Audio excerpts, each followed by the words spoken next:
this week's episode. We really appreciate you joining us. This podcast really shows us how we can all learn, live, and thrive off of each other. By sharing our knowledge through our conversations, we will impart some knowledge whilst learning ourselves how to progress even further. Here is your host.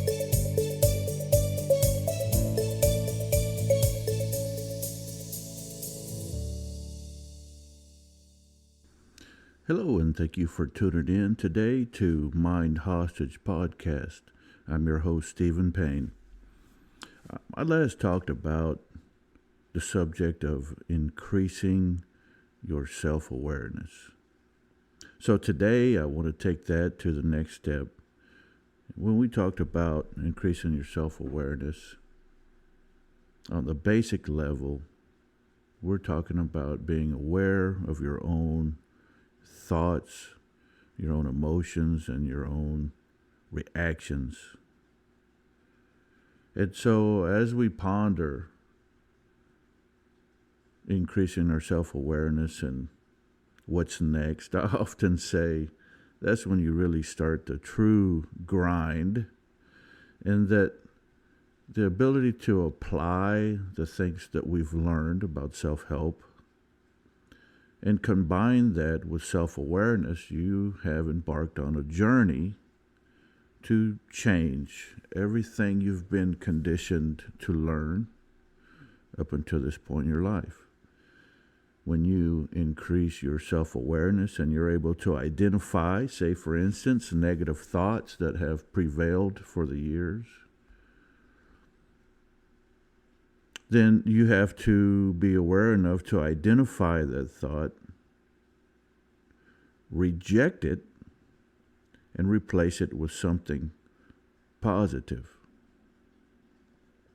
And it's important that we don't do this 1 out of 10 or 1 out of 100 times, that we try to be aware and present at all times,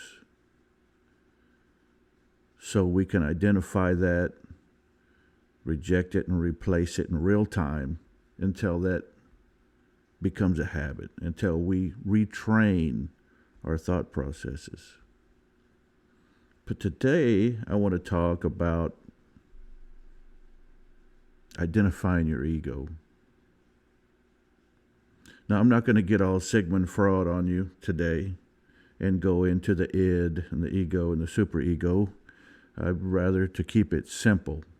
And so when I talk about the ego, what I want you to understand is I'm talking about what makes you who you are up to this point in life.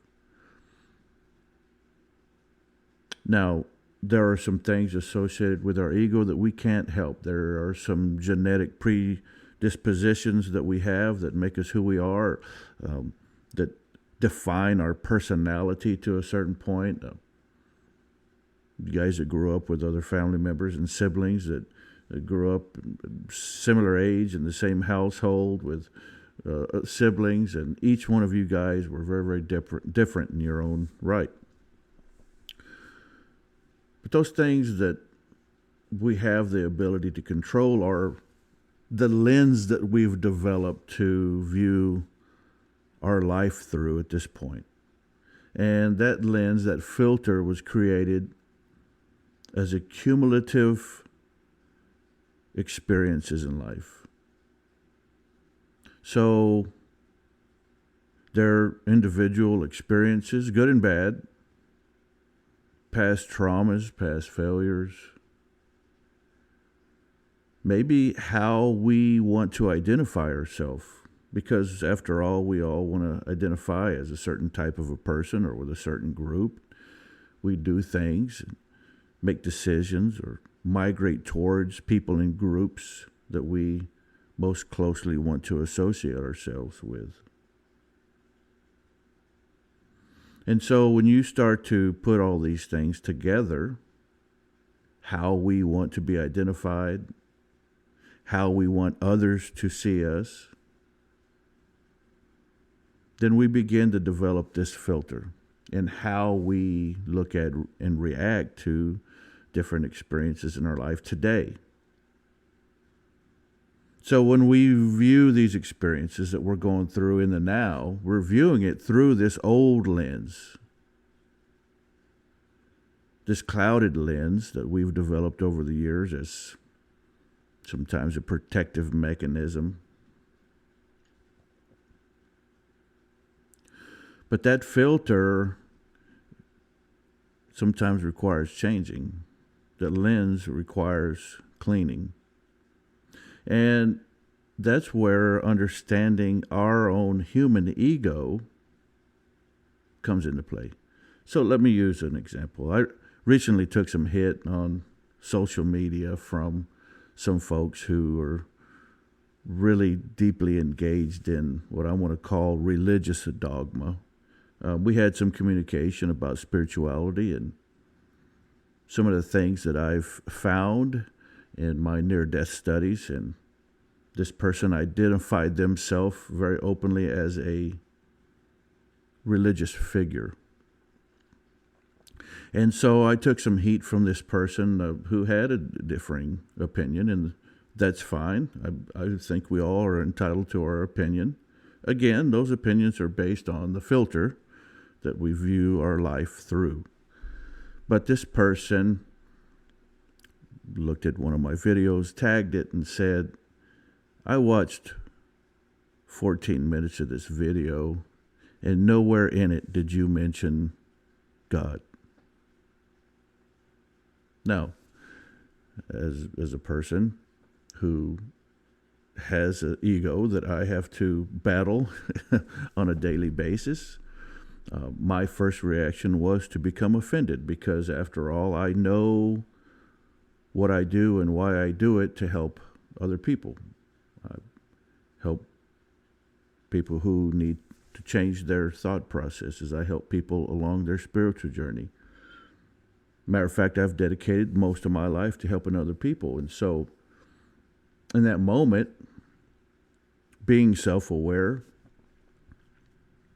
I had to sit back and take a look at the situation for what it was. That rather than responding to his filter,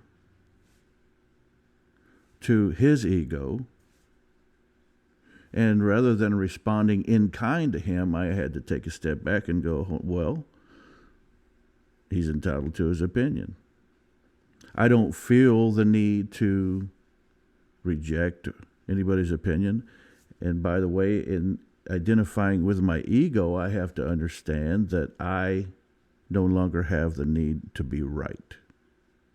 And if you consider that for a minute, then I think that we can all admit that one time or another we've been offended or angry based on something somebody else has said.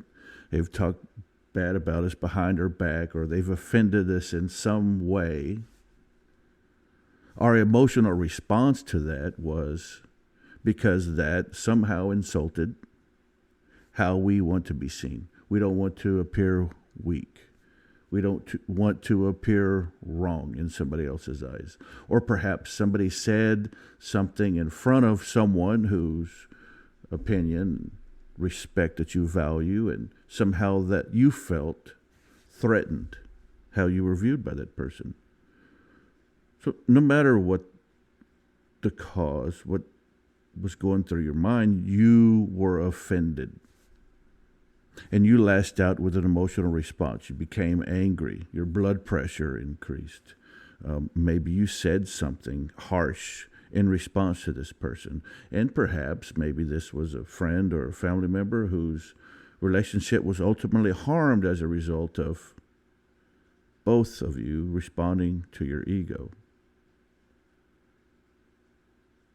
So applying these methods of increasing my self-awareness in the now, in that situation, identifying my ego, and then having to work to reject my negative response, reject being offended, reject feeling like I had to respond. I just stood back and realized that his need to be right his need to have a differing opinion, his anger at me or anyone else who had a difference of opinion or a different idea or a different belief system, was solely his problem as long as I didn't make it mine. We all have this power to identify our thoughts and our emotions associated with those thoughts. And in the future, we'll dive deeper and we'll share some science behind how our neural networks are formed and how our synapses connect, and how we can retrain our brain, how we can separate ourselves from our ego, thereby freeing ourselves. So the title of this podcast is Mind Hostage, and for obvious reasons, because we're all held captive to our own thoughts, emotions, and reactions. Watching a video with Eckhart Tolle, and he made a very profound statement. He said an experience, in and of itself, is just that, an experience. What makes it either good or bad is our reaction to it. So in being self-aware, in identifying with our ego, we have the ability to change our current reality, our response, and our emotion to any given situation by making a conscientious decision in how we respond. And that's hard. We've had a lot of years of programming up until this point in your life. It doesn't happen overnight. Believe me, it's very difficult, but I can tell you this, it's life-changing. You know, I thought at one point in my life that I had let go of some things that happened in my past, some childhood traumas and some traumas throughout my previous career. But it turns out I had just buried them deeper, and they still came to the surface. But it wasn't until I arrived at this place in my journey in life, and my spiritual journey, that I was able to identify that I had not, in fact, let go of bitterness and anger that was associated with my past experiences. But it gave me the opportunity to lay bare those emotions that I had buried within. Give them a little sunlight. As they say, sunlight is often the best disinfectant.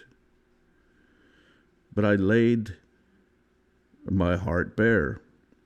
And only then did I truly experience and understand the value of true 100% unconditional forgiveness.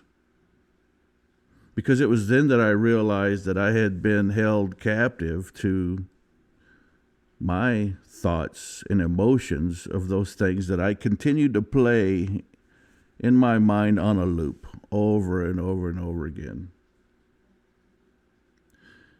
And I had identified myself. Part of my ego at this point in my life was that I am the way that I am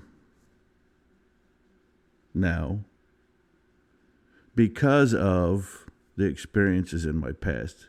And I had come to lean on that as an excuse, as a justification for who I was. And when I finally was able to increase my self-awareness to identify my own thoughts and take responsibility for the only thing that I can truly control, which is how I think and react to events in my life in the now, was I able to release myself from my past. Not that I forget my past, but I was able to separate myself from those events and separate the emotion that I kept reliving thousands of times. And I think if you're honest with yourself and you take a moment to become self-aware, you might find that same pattern in your life, in your thoughts. So as I get real with my own ego, as I increase my self-awareness, I realize now that I know the difference, I have a responsibility to myself to release myself from my past, to no longer harbor the bitterness and anger that I've carried with me all these years. And I'm here to tell you guys, when you truly get in touch with this, being in touch with your ego, with raising your self-awareness, only then can you find the beginning of true freedom. When you start to release attachments to your ego, attachments being the emotions of your past, the fears of the future, the doubt, the guilt. Only when you start to begin to develop these techniques can you start your growth. And so for the guy who was critical, thank you for giving me the opportunity to grow yet another day. Because I don't have the need to identify a certain way.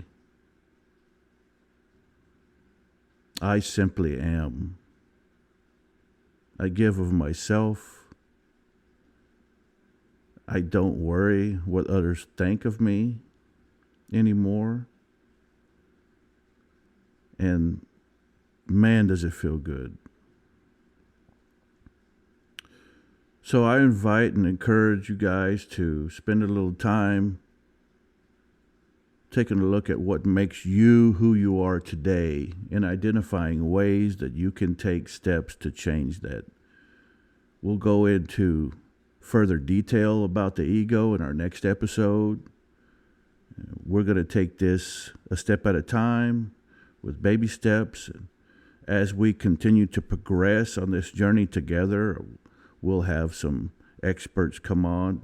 I do believe in the KISS principle and keeping it simple, keeping it basic, because that's how I understand. And I think breaking it down to these baby steps will help those people who are lost and stuck in this routine, stuck in this old way of thinking, to take the necessary steps to bring about a change in your life. So thank you for tuning in. I look forward to talking to you again here on Mind Hostage.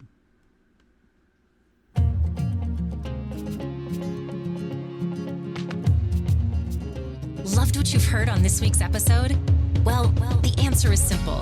It would mean the world to us if you could head over to iTunes and leave us a 5-star review and feedback. Spreading the word really is the best way to grow our podcast and achieve even greater things. Thank you.